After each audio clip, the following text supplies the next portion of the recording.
The year 1492, Spanish Inquisition. Tens of thousands of Jews fled from Spain. Many of them ended up on the shores of Morocco to the city of Fez.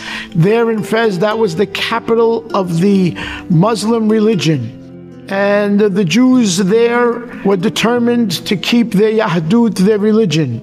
There was a family there by the name of Hatuel. And in the mid-1800s, they had a daughter born. They called her in Spanish Sol. And this Sol was known as Solica. Solica was a wonderful girl.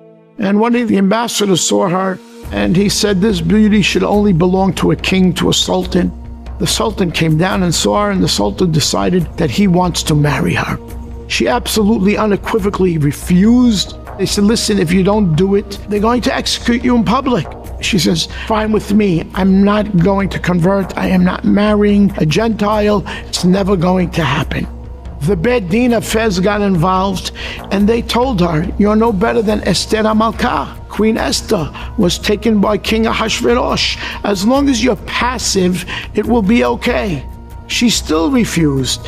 The king was so upset with her, he said, okay, tie her hair to a wagon with horses and drag her through the cobblestone streets till she dies. And they asked her if she has any requests before she died, and she said yes, pins. And she pinned her dress, her garment, close to her body, so no one, God forbid, should see any of her flesh when they are dragging her through the streets. And the execution began. They tied her hair to the wagon, they tied her hands behind her back, and the horses started trotting on this cobblestone streets. She started to scream after a while, stop, stop. The executioner said, must be, she has decided to change her mind. Let's stop and see what she has to say. She stopped. The pins came loose. Please pin the pins to my flesh so that they don't come loose. Again, they dragged her through the streets till Parha Nishmata, Haneshama left her with Shema Yisrael. She was buried in the Jewish cemetery of Fez. She is actually buried next to the Reef. It is a shrine. Jews from all over the world come there and they pray at this Tzedeket's grave. Not only that, the Muslims pray there. Why do the Muslims pray there? Because there was once a pogrom and they destroyed the cemetery.